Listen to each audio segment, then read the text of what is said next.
4th of July is just around the corner, so I thought I'd share this really yummy recipe with you today. We're going to be making my 4th of July Jello. Welcome to Food Crazed. I like to do this recipe in a glass measuring cup that holds 2 cups worth of liquid. To start, we need 1 small box, which is a 4 serving size of a red Jello. I'm using raspberry today. Then we're going to add 1 cup of boiling water to the top of this and stir it for 2 minutes. We're going to add in approximately 1 cup of ice cubes and cold water. And I just like to do this right over the top and just make sure that it's measured up to the 2 cup mark on the side of my bowl. And now stir this until the ice cubes are fully dissolved. Since we're using 8-ounce wine glasses for this recipe, we're going to be putting in 1/3 of a cup of the liquid Jello mixture and pour it into each individual wine glass.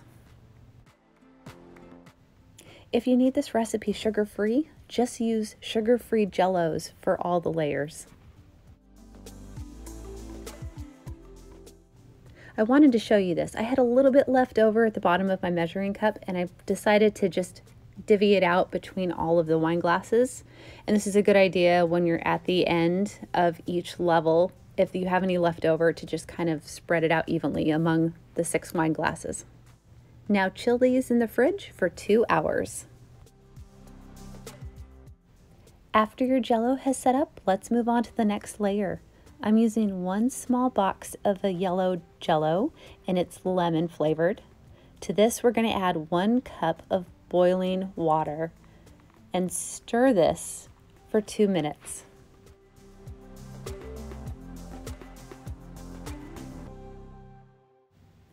Now we're going to add in my secret ingredient, 1 cup of sour cream.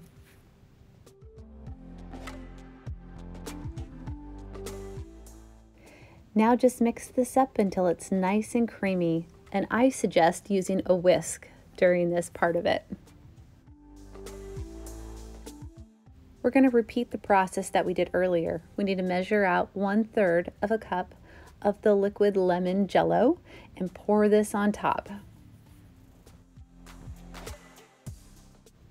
Now chill this in the fridge for 2 hours. On to the last layer.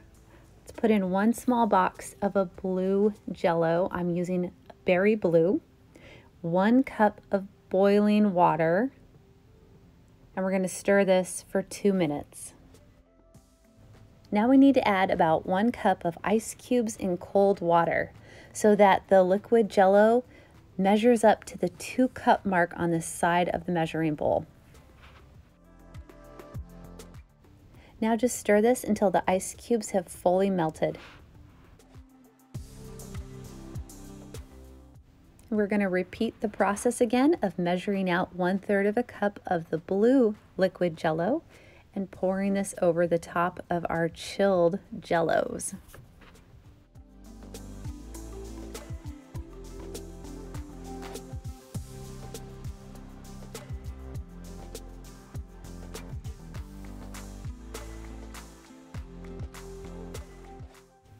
Now chill these for 2 hours in the refrigerator. To make our whipped topping, we need to add 1 cup of whipping cream to a bowl. Add 1 tablespoon of pure maple syrup and 1 teaspoon of vanilla extract. Now using an electric mixer, we need to mix this up until stiff peaks form on the whipping cream.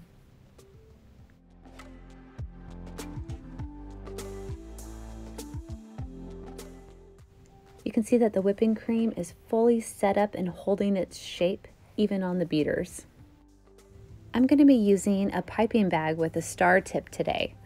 I'm going to go ahead and fill this up with my whipped topping and get it ready.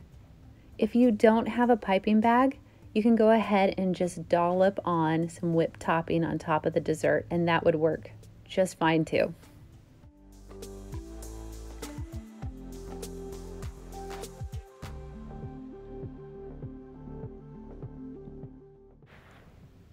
I like to squeeze a little bit of the whipped topping through it just to get it ready to go.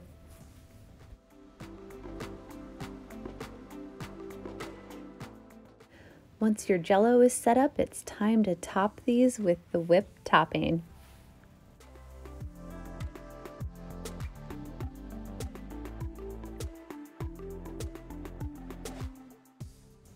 You can garnish the top with a little raspberry or strawberry, or even a maraschino cherry would work.